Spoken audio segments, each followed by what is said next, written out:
My father called to disinvite me from the inheritance dinner of my grandmother because my stepmother thought my cheap clothes would embarrass her in front of her tech executives.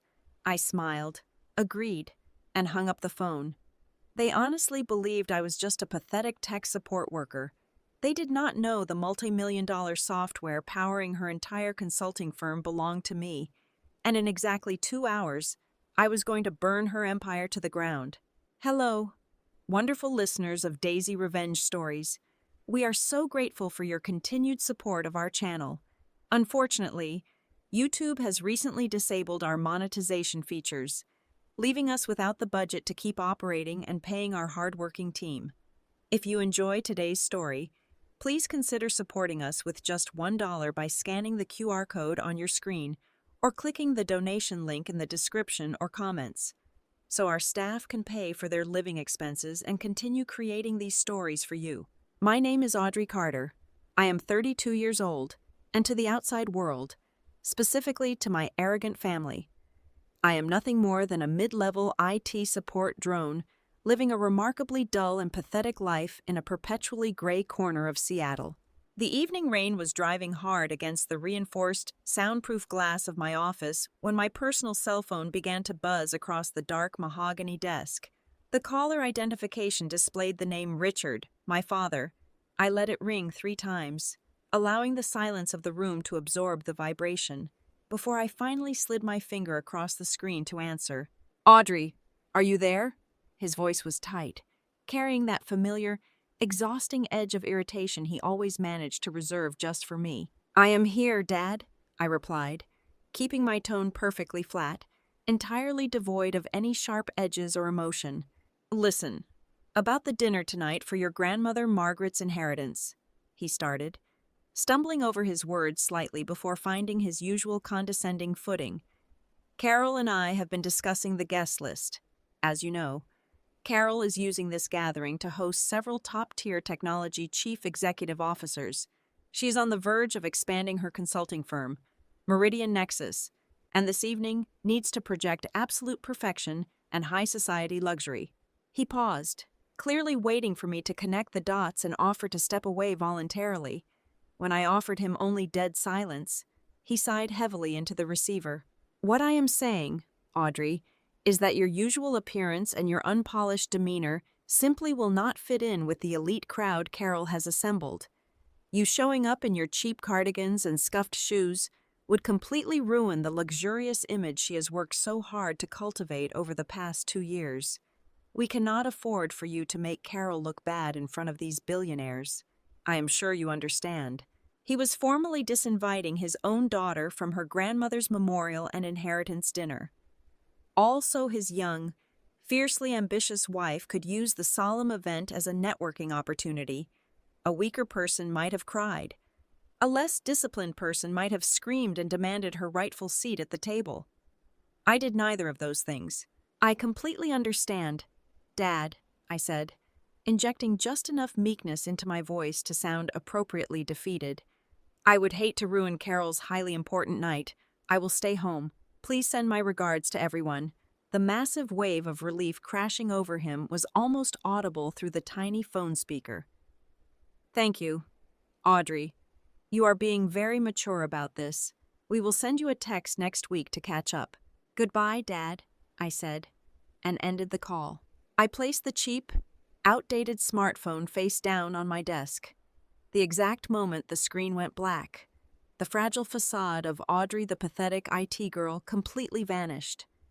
I looked up and let my eyes sweep across the expansive, dimly lit underground command center that served as my actual sanctuary. Banks of high-resolution monitors stretched across the curved titanium walls, streaming real-time global data matrices, offshore financial fluctuations, and heavily secured communication channels. I was not a lowly tech support worker. I was the founder and hidden chief executive officer of Obsidian Sentinel, one of the most formidable cybersecurity and data intelligence conglomerates on the planet. My eyes settled on the massive central monitor, which currently displayed the live server architecture of Meridian Nexus. Carol honestly believed she was a brilliant businesswoman, She had spent the last 24 months securing massive corporate contracts by boasting about a revolutionary, proprietary predictive market algorithm. She used this system to bluff her way into the highest circles of the tech industry, projecting an aura of untouchable innovation.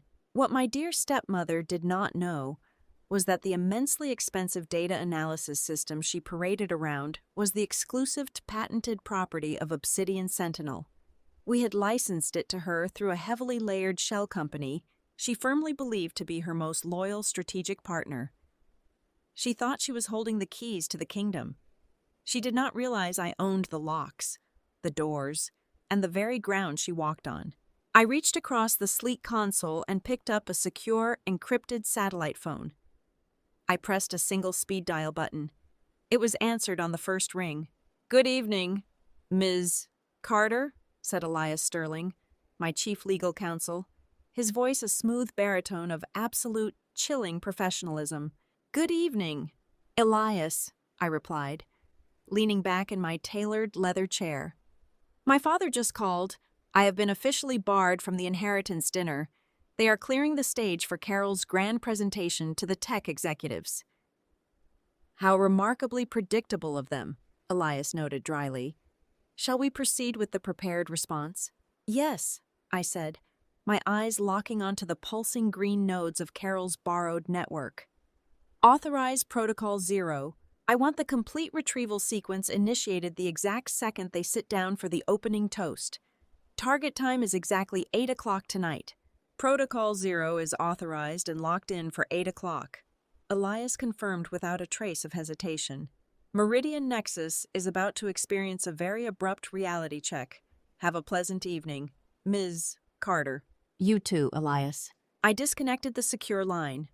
I leaned forward, resting my chin on my hands as I watched a red countdown timer appear on the main display, silently ticking away the seconds until my family's glittering house of cards would completely collapse. They wanted a ruthless, high-stakes corporate environment. I was about to give them exactly what they asked for. Far removed from the suffocating hypocrisy of the inheritance dinner, I stood by the floor-to-ceiling windows of my $5 million penthouse. The Seattle skyline stretched out beneath me, a sea of glittering lights blurred by the relentless finishing rain. In my right hand, I held a heavy crystal glass of aged Pinot Noir. In front of me, a bank of hidden holographic screens projected the live, encrypted security feeds from the grand ballroom of the Heritage Hotel. My family looked absolutely ridiculous in their natural habitat of fake prestige. Through the silent, high-definition video feed, I watched my father, Richard, desperately sucking in his stomach in a custom tuxedo that looked far too tight. Next to him was my younger sister, Chloe. She was busy pouting her lips at her phone camera, practically shoving her rented designer gown into the faces of her non-existent army of followers. She was a deeply delusional influencer whose entire digital presence was built on purchased likes and manufactured, pathetic drama. Leaning against an elaborate ice sculpture across the room was my younger brother, Nolan. His eyes were bloodshot, constantly darting to his own smartwatch, no doubt sweating over the plunging value of his terrible cryptocurrency investments. He was drowning in debt, desperately waiting for a massive payout that was never going to come. And then there was Carol. My stepmother glided through the room like a predatory bird draped in millions of dollars worth of borrowed diamonds. She was working the room exactly as I had anticipated, moving from one wealthy technology chief executive officer to another. Carol was shamelessly weaponizing my late grandmother Margaret's legacy. Grandmother Margaret had been a quiet titan in her own right, secretly purchasing acres of prime real estate in the Seattle suburbs decades before the technology boom transformed those empty fields into billion-dollar corporate campuses. Carol was using that sacred, established reputation to weave a brilliant web of deceit. I watched her lips move, cross-referencing the live audio feed with my advanced lip-reading software. She had cornered the chief executive officer of a massive global logistics firm. She was promising him the absolute world. She whispered sweet, calculated lies about a groundbreaking, exclusive market prediction algorithm that Meridian Nexus had supposedly developed entirely in-house. She was dangling my proprietary software right in front of his face, trying to leverage it into a massive corporate merger that would make her obscenely wealthy. The executives were biting. They nodded, their eyes gleaming with the promise of endless, guaranteed profit. Carol looked incredibly triumphant. She signaled the catering staff to pour the vintage champagne. She smoothed her silk dress and walked toward the grand podium to deliver her final, crushing presentation. I checked the digital clock on my main command terminal. It was 7:58 in the evening, 2 minutes until absolute destruction. The pacing of my heart remained perfectly steady.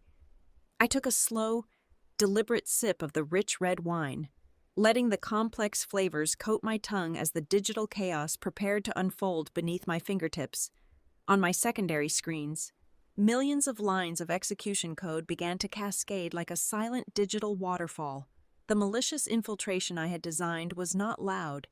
It was a flawless, lethal strike. Carol tapped the microphone at the podium. The sophisticated chatter in the ballroom immediately died down. The grand crystal chandeliers dimmed. A massive projection screen descended behind her, displaying the sleek, stolen logo of Meridian Nexus. She raised her hands, preparing to unveil the core architecture of the predictive algorithm, the very algorithm she was about to illegally sell to the highest bidder in the room. The clock struck exactly 8 o'clock. I pressed the single execution key on my remote terminal. Down in the ballroom, the grand projection screen violently flickered. The elegant, carefully crafted presentation slides instantly dissolved into a chaotic, terrifying mess of distorted pixels. A fraction of a second later, the massive screen shifted to a blinding, blood-red background. The hidden audio feed picked up the collective gasp of the elite guests. Printed in stark, unforgiving white letters across the massive red display was a single, undeniable message. Intellectual property copyright violation. All data has been permanently locked by Obsidian Sentinel. It did not stop there in that room. The global command echoed across the world instantly.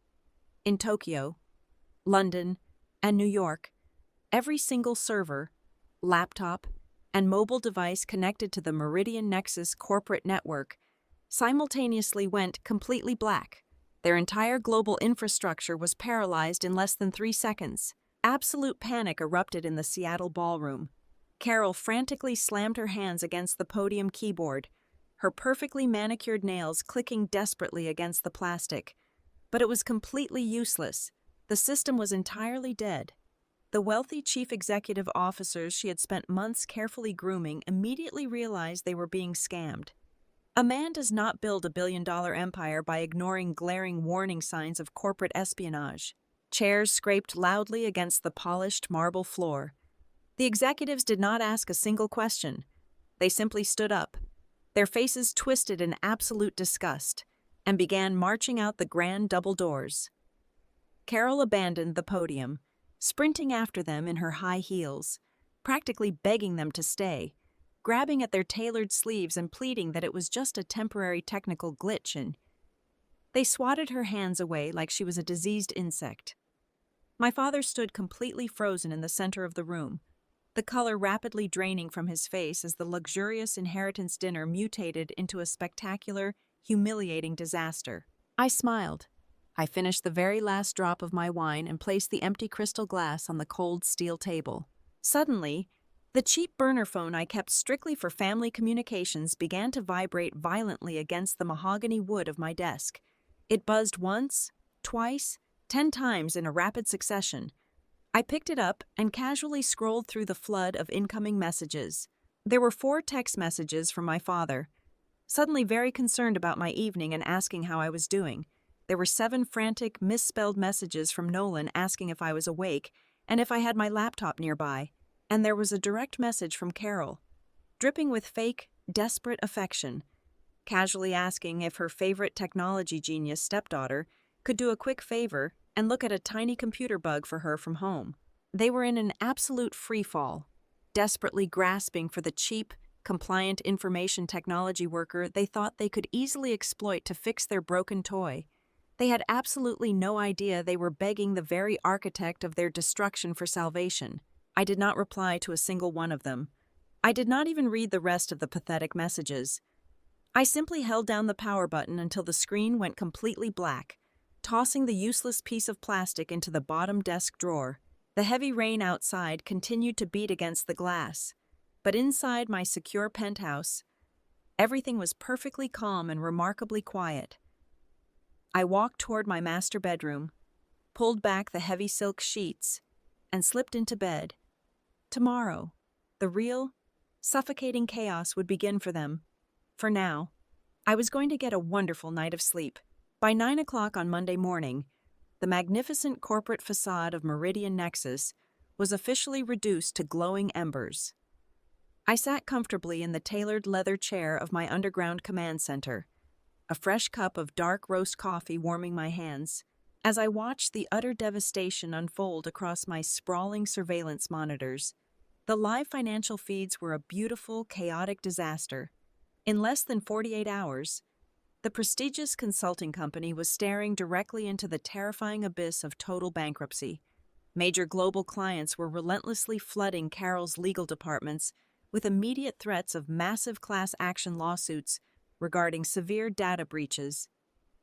High-profile investors, absolutely terrified by the sudden intellectual property lock on the proprietary predictive algorithm, were aggressively pulling their capital out in massive waves. Millions of dollars were vanishing from Carol's greedy grasp with every single passing minute. It was utterly fascinating to watch a vicious predator suddenly become the helpless prey. I was no longer an active participant. I was simply observing the desperate, frantic thrashing of a dying animal caught tightly in my meticulously designed net. At exactly 10:15 in the morning, my secondary mobile phone, the cheap plastic device my family thought connected them to my lowly technology support desk, began to vibrate violently against the wood. I let it ring 5 complete times, savoring the panic on the other end, before I finally picked it up. "Audrey! Oh my God! Please tell me you are there!" Carol sobbed into the receiver. The sophisticated, fiercely arrogant woman from the grand inheritance dinner was completely gone, entirely replaced by a frantic, weeping mess. Her voice was trembling so violently I could barely understand her desperate words. "I am here, Carol. How can I assist you today?" I replied, maintaining a perfectly sterile, deeply professional customer service tone. "You have to help me. Audrey, someone hacked us. Some massive international company called Obsidian Sentinel locked our entire global infrastructure. The whole system is completely frozen. Please, you do this technology stuff all day. You know all the little computer tricks. Can you just write a simple code or hack into the mainframe to bypass their firewall? I will pay you whatever you want. I will give you thousands of dollars. Just please fix it before I lose everything." She was practically hyperventilating into the microphone. She honestly, truly believed I could just type a few magical lines of basic code on a cheap laptop and magically undo a global lockdown initiated by the most advanced intelligence conglomerate on the planet. The sheer, blinding ignorance was almost insulting to my life's work. I took a slow, deliberate sip of my hot coffee. "I am very sorry, Carol, but I cannot do that." "What do you mean you cannot do that? You are an information technology worker. This is your only job. I am your family. You have to save my company right now. I really think this massive issue involves high-level chief executive officers and billion-dollar security protocols," I said, my voice dripping with cold. Calculated precision. I repeated the exact condescending sentiment my father had used to banish me from the family gathering just 2 days prior. "I am just a poor, unpolished technology worker with cheap clothes and a dull life. I do not have the sophisticated skills to interact with elite corporate systems. I certainly do not want to embarrass you or ruin your luxurious high society image any further by getting involved in a complicated business matter. I am sure you understand my position." There was a heavy, suffocated, horrified silence on the other end of the line as my words slowly registered in her panicked brain. Before she could muster a single pathetic word of protest, I calmly disconnected the call and placed the phone back on the desk. But the magnificent entertainment was far from over. By exactly noon, my internal security dashboard flashed with a rapid series of frantic, poorly constructed digital intrusion alerts. It was my brilliant younger brother, Nolan, desperate to play the ultimate hero and save his own sinking financial ship. He was actually trying to brute force his way into the locked Meridian Nexus servers from his highly unsecured home internet network. He was using Elementary, pathetic hacking software he had likely downloaded from a shady underground internet forum. He had absolutely no idea he was aggressively knocking on a digital door rigged with federal-grade explosives. I had specifically designed the Obsidian Sentinel blockade with an extremely aggressive active defense protocol.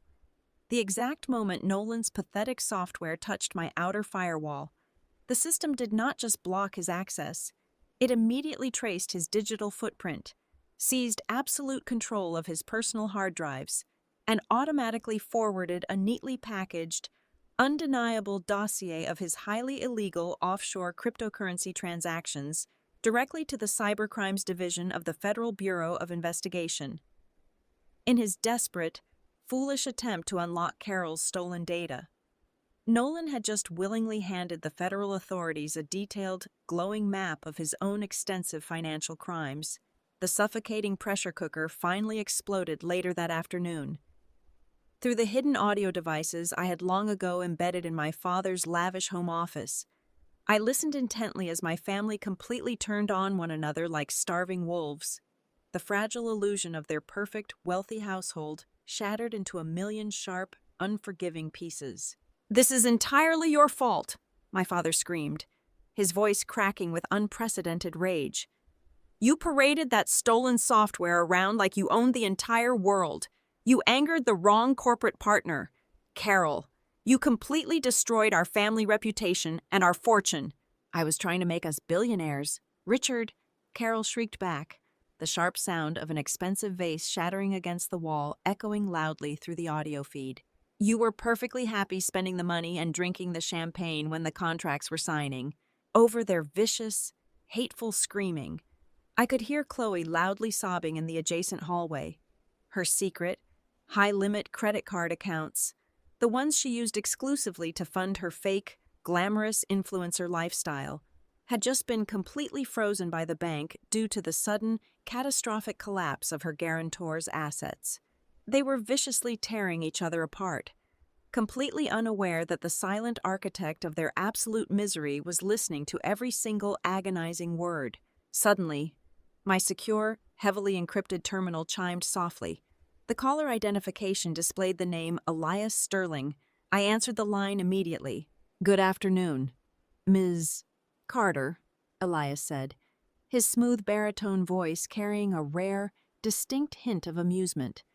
"I thought you should know that your father has spent the last 3 hours frantically calling my corporate office. He is desperately begging for a private, confidential meeting with the chief executive officer of Obsidian Sentinel. He wants to negotiate a financial settlement before the federal authorities step in and arrest his beloved wife." I leaned back in my leather chair, a slow, genuine smile spreading across my face. They were finally on their knees, begging for an audience with the untouchable king, entirely blind to the glorious fact that the king was the very daughter they had so casually discarded.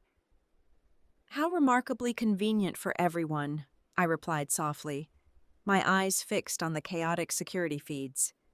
"Tell my father that the chief executive officer has graciously agreed to meet with him and his entire family to discuss a potential resolution to this unfortunate crisis." "And where exactly would you like me to schedule this highly anticipated meeting, Ms. Carter?" "Schedule it for 9 o'clock tomorrow morning. Elias, right at your law firm. We will combine this desperate negotiation with the official reading of Grandmother Margaret's last will and testament. It is finally time they see exactly who holds the heavy keys to their future. Consider it done. I will prepare the main boardroom immediately." I ended the call and let the silence of my office wash over me. The board was perfectly set. The trap was permanently locked. Tomorrow morning, I would finally step out of the comforting shadows and watch them burn to the ground. I picked up the cheap plastic phone and dialed my father's number. He answered on the very first ring, panting heavily as if he had been nervously pacing the floor of his expansive mansion for hours. I kept my voice incredibly small, injecting just the right amount of hesitant, naive optimism to feed his massive ego. "Dad, "It is Audrey," I said softly. I reached out to some of my friends on a few underground technical support message boards. I managed to get a direct message through to the executive assistant at Obsidian Sentinel. The chief executive officer has actually agreed to attend Grandmother Margaret's will reading tomorrow morning at the law firm to negotiate a peaceful settlement regarding the software. The psychological transformation on the other end of the line was instantaneous, terrifying, and deeply pathetic.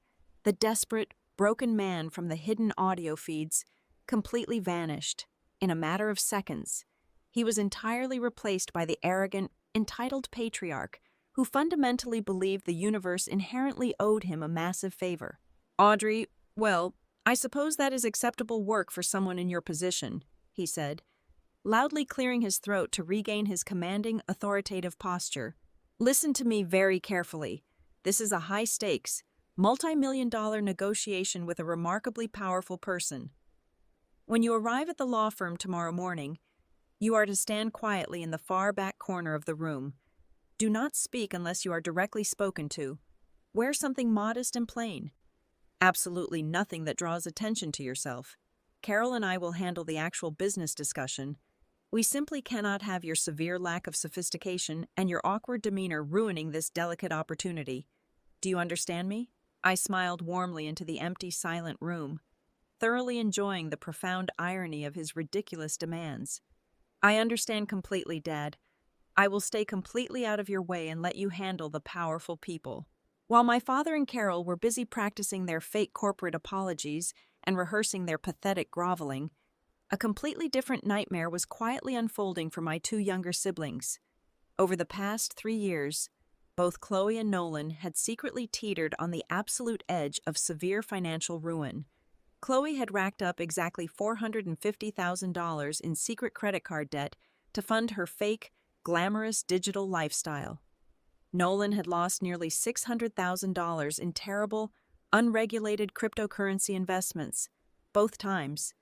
When they were hours away from complete public bankruptcy, they were magically saved by anonymous trust funds that offered them incredibly generous, quiet buyout loans. They were so blinded by their own privilege that they never bothered to investigate the actual source of that miraculous money.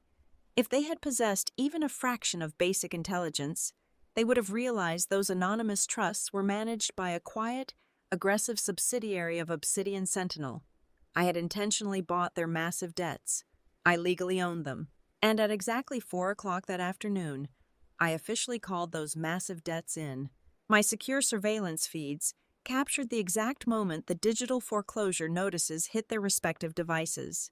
Chloe dropped her solid gold phone onto her expensive hardwood floor, her face completely draining of all color as she read the aggressive legal demand for immediate repayment in full. Across town, Nolan stared at his glowing computer screen in absolute, paralyzing horror, realizing his few remaining bank accounts were entirely frozen by a corporate collection agency. The most amusing part of my psychological experiment was their suffocating, predictable cowardice. Instead of running to our father or to Carol to beg for financial help, they both chose to hide their impending doom. Through my hidden cameras, I watched them sit at the grand family dinner table that evening in complete, agonizing silence. They aggressively pushed their expensive food around their plates, occasionally exchanging paranoid, terrified glances. The entire household was completely infected with toxic, unspoken deceit. Everyone was lying to everyone else, tightly clutching their own disastrous secrets while pretending everything would be perfectly resolved by the mysterious billionaire in the morning. Back in my secure underground command center, the heavy rhythmic hum of the high-speed laser printers provided a soothing, mechanical soundtrack to the late evening. I stood at the massive oak conference table, carefully assembling a thick, imposing stack of documents into a premium black leather binder. I pressed a custom silver label onto the front cover. It read, simply, "The Verdict." Inside those crisp, white pages was the absolute, undeniable proof of Carol's complete criminal destruction. The dossier contained meticulously time-stamped server logs, decrypted offshore email chains, and highly illegal foreign bank routing numbers. It proved, beyond any shadow of a doubt, that Carol had intentionally infiltrated Grandmother Margaret's private, encrypted servers to steal the foundational source code for the predictive algorithm. Worse than the corporate theft itself was her ultimate, disgusting plan. The documents clearly outlined her aggressive strategy to sell my grandmother's most prized digital legacy to the highest foreign bidder, pocketing the millions of dollars for herself and permanently erasing my grandmother's name from the project entirely. I closed the heavy black binder and ran my hands slowly over the smooth, cold leather. My family honestly thought tomorrow was going to be a simple, polite negotiation. They actually thought they could smile, offer a small percentage of corporate equity, and casually charm their way out of a federal cybercrime.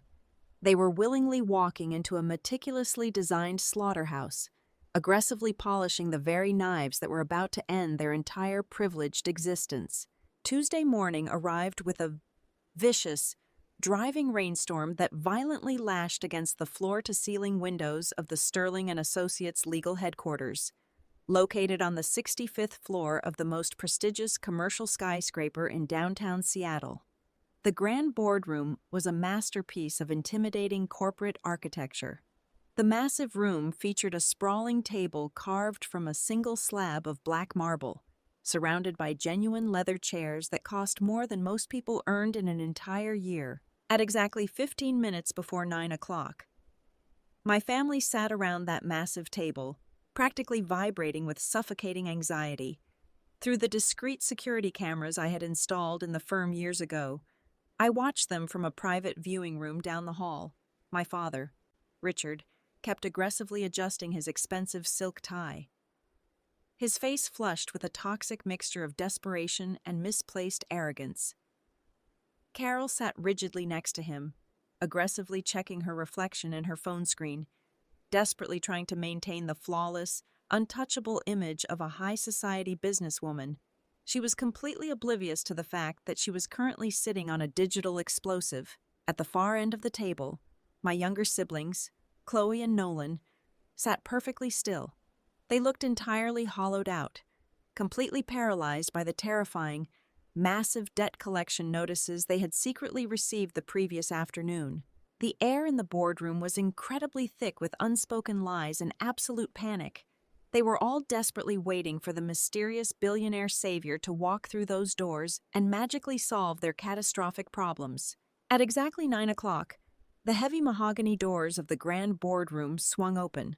The collective gasp from my family was immediately palpable. They were expecting an older, aggressive foreign businessman flanked by security guards. Instead, I walked into the room. The pathetic, slouching information technology worker in cheap, oversized cardigans was permanently dead.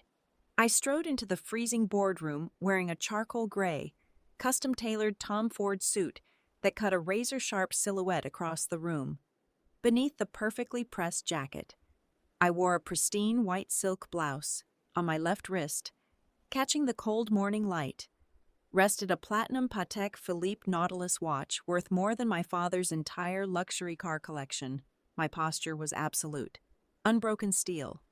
Following closely behind me, moving in perfect, synchronized step, was an imposing phalanx of 5 highly aggressive corporate litigators, carrying thick leather briefcases and projecting an aura of pure, unadulterated legal violence. For 3 agonizing seconds, absolute silence dominated the massive room. My father blinked rapidly, his brain completely failing to process the visual information in front of him. He looked at my designer suit, then at the team of powerful lawyers, and his face instantly contorted into an ugly mask of profound embarrassment and blinding rage. "Audrey, what on earth are you doing?" Richard hissed, slamming his hands flat against the black marble table and aggressively standing up. "I specifically told you to stand in the back and wear something plain. What is this ridiculous costume you are wearing? Are you actively trying to humiliate us? Get out of that chair immediately before the chief executive officer arrives. You are going to ruin the most important negotiation of our entire lives." Carol let out a sharp, mocking laugh, her eyes sweeping over my expensive clothes with pure venom. "She probably rented that suit just to pretend she belongs here. Get out of the room, Audrey. before you embarrass yourself any further." I did not move a single muscle. I did not blink. I simply sat at the absolute head of the massive table, perfectly crossing my legs, and offered them a slow, utterly chilling smile, before my father could scream another pathetic insult. Elias Sterling, the most feared corporate attorney in the entire state of Washington, stepped forward. He did not look at my father. He looked directly at the center of the room, his voice booming with the heavy, undeniable weight of absolute authority. "I strongly suggest you sit down and remain completely silent, Richard," Elias commanded, his tone dropping the temperature in the room by 10 degrees. "There will be no further disrespect in this building. Allow me to formally introduce my employer and the sole owner of the very ground you are standing on. Please give your absolute, undivided attention to Ms. Audrey Carter, the founder and chief executive officer of Obsidian Sentinel." The shockwave that violently ripped through the boardroom was a magnificent, beautiful thing to witness. It was not just surprise. It was total, psychological destruction. The smug, arrogant sneer vanished from Carol's face so fast, it looked as if she had been physically struck by a heavy iron bar. All the color instantly drained from my father's cheeks, leaving him looking like a fragile, terrified ghost. Chloe let out a tiny, pathetic whimper, sinking lower into her large leather chair, while Nolan stared at me with wide, unblinking eyes, suddenly realizing exactly who owned his massive, unforgiving debt. "That is a complete lie," Carol stammered, her voice cracking violently as panic began to aggressively flood her system. "That is impossible. She fixes computers for minimum wage. She is nothing. Ms. Carter holds advanced degrees in cryptography and international finance, which she acquired quietly while you were busy spending her father's money," Elias stated coldly, opening his polished leather briefcase. "And she is currently the majority shareholder of a global intelligence empire. Now, if you are quite finished throwing childish tantrums, we will proceed with the official reading of the last will and testament of Margaret Carter." Elias pulled a thick, heavily sealed document from his case. He broke the red wax seal and began to read. Every single word was a perfectly placed nail in their collective coffin. Grandmother Margaret had not been senile in her final years. As Carol so frequently and cruelly claimed, she had been incredibly sharp, deeply observant, and utterly disgusted by the sickening greed rotting her own household. The will clearly stated that she knew exactly how Carol was manipulating the family assets. She knew about my father's weak, compliant nature, and she knew about my secret, explosive success in the technology sector. "I hereby leave absolutely nothing to my son, Richard, nor to his wife, Carol, nor to my grandchildren, Chloe and Nolan." Elias read loudly, his voice echoing off the glass walls. "They have demonstrated a severe lack of moral character and business acumen. Therefore, I transfer my entire estate, including all suburban land holdings, corporate trusts, and liquid capital, directly to Obsidian Sentinel, to be managed entirely at the absolute discretion of my brilliant granddaughter, Audrey Carter." The absolute reality of their devastating situation finally crushed Carol. She gripped the edge of the marble table, her knuckles turning completely white. The woman who had ruthlessly cornered her consulting firm, the anonymous billionaire who had locked her stolen data, the ruthless architect who currently held the financial lifeline of the entire family, was the very stepdaughter she had spent years actively mocking and abusing. I was not just a spectator to her downfall. I was the terrifying god of her new reality. I slowly reached into my black leather bag and pulled out the thick, heavy binder labeled "The Verdict." I lifted it high in the air and slammed it violently down onto the center of the marble table. The explosive sound echoed like a gunshot. "That is every single piece of evidence proving your extensive corporate crimes, Carol," I said, my voice cutting through the heavy silence like a razor blade. "I have the encrypted server logs. I have the highly illegal offshore bank routing numbers. I have every single email where you explicitly plan to sell my grandmother's proprietary predictive algorithm to a foreign competitor and use her inheritance money to permanently erase your dirty tracks. You thought you were stealing from a dead woman.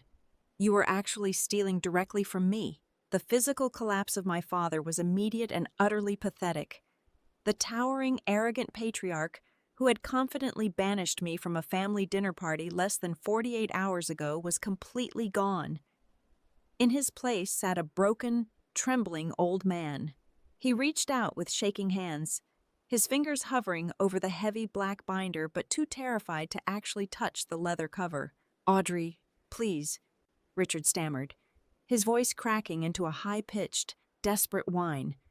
"You cannot do this. You cannot hand this information over to the federal authorities. Carol will go to prison. Chloe and Nolan will be completely ruined. We are your family. Please, I am begging you. Look past your anger. Drop these charges and forgive your brother and sister for their foolish debts. I know we have not been perfect, but you cannot destroy us like this." I leaned forward, resting my forearms on the cold marble table, bringing my face just inches from his pale, sweating forehead. "You still do not understand, do you?" I whispered, my voice echoing loudly in the dead silence of the boardroom. "You honestly believe this elaborate trap was simply about your petty insults? You think I built an international digital blockade and called in federal agencies just because you did not want my cheap cardigan ruining your expensive dinner party?" I stood up slowly, pacing behind the row of my silent, heavily armed legal team.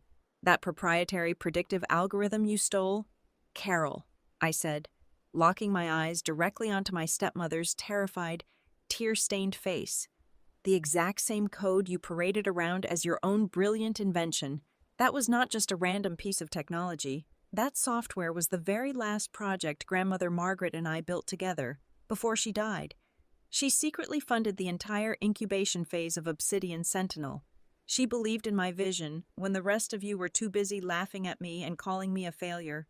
That software was her final, beautiful legacy to this world.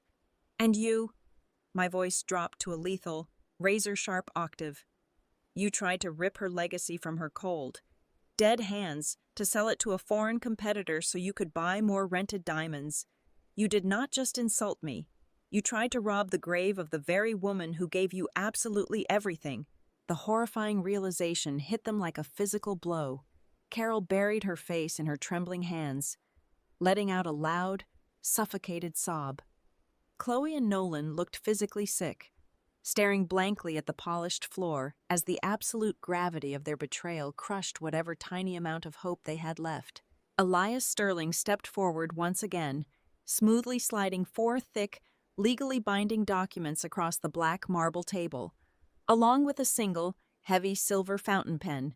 "I am not going to negotiate with thieves," I stated flatly, returning to my seat at the head of the table. "You have exactly 2 choices, and you have exactly 60 seconds to make your decision. Option 1, Carol, Chloe, and Nolan will be immediately indicted for federal corporate espionage, massive wire fraud, and severe intellectual property theft. You will all face a minimum of 15 years in a federal penitentiary, and I will personally ensure your sentences are served in full. Your consulting company will be completely liquidated by the state." I paused, letting the terrifying threat of a long, brutal prison sentence fully settle into their panicked minds. "Option 2, I continued. "You pick up that silver pen right now. You all sign these non-disclosure and severability agreements. By signing, you permanently and legally renounce any and all rights, claims, and connections to the Carter family name, to Grandmother Margaret's estate, and to me. Furthermore, you will pack your bags and leave the city of Seattle before midnight tonight. You will never contact me, my company, or my legal team ever again. You will walk away with absolutely nothing, but you will walk away as free individuals. Audrey, you are banishing us." My father wept, massive tears rolling down his deeply wrinkled cheeks. "You are leaving us with nothing. How can you be so incredibly cold? Despite everything that has happened, despite all the terrible mistakes, we are blood after all." I looked at the pathetic, weeping man who had spent my entire life making me feel completely worthless. I felt absolutely nothing for him. No anger, no sadness, just a profound, liberating emptiness. Blood is just a biological detail. Richard, I replied, my voice completely devoid of any emotion. Loyalty is what actually makes a family, and you chose the extremely wrong business partner. The silence that followed was heavy and final. One by one, completely defeated and utterly humiliated, they reached for the silver pen. Carol signed first, her hand shaking so violently the ink smeared across the heavy paper. Chloe and Nolan followed, quietly sobbing as they signed away their futures and their freedom. Finally, my father picked up the pen, hesitated for a long, agonizing moment, and scratched his signature onto the bottom line. He did not look at me. None of them did. They slowly stood up from the expensive leather chairs and walked out of the grand boardroom like hollow ghosts, leaving behind a life of luxury they had permanently destroyed with their own vain arrogance. 3 months later, the sky above Seattle was brilliantly clear. I stood on the open balcony of the top floor of the Obsidian Sentinel headquarters, feeling the cool ocean breeze wash over my face. Down below, on the massive, sprawling acres of suburban land that Grandmother Margaret had left in my care, construction crews were actively breaking ground. I was not building another lifeless corporate campus. I was turning her precious land into a state-of-the-art, fully funded cybersecurity incubator exclusively for young, brilliant women who needed a safe place to build their own empires. Everything had finally returned to its proper, rightful order. My grandmother's legacy was perfectly secure, and my absolute peace was permanently restored. Hello again, my wonderful listeners. Thank you so much from the bottom of my heart for staying with me and listening to this complete story today. I would absolutely love to know where you are tuning in from. So please drop your beautiful city or country in the comments below. If you found today's story entertaining and satisfying, please consider helping our channel survive these difficult times. As I mentioned earlier, YouTube has disabled our monetization, and our hardworking staff relies entirely on this channel to feed their families and pay their bills. If you can spare just one single dollar, you can scan the donation code on your screen or click the secure link provided in the video description and the pinned comment. Your incredible generosity allows us to keep paying our team, keep writing, and keep bringing these amazing revenge stories to you every single week. Thank you for your kindness. Please stay safe, and I will see you in the next story.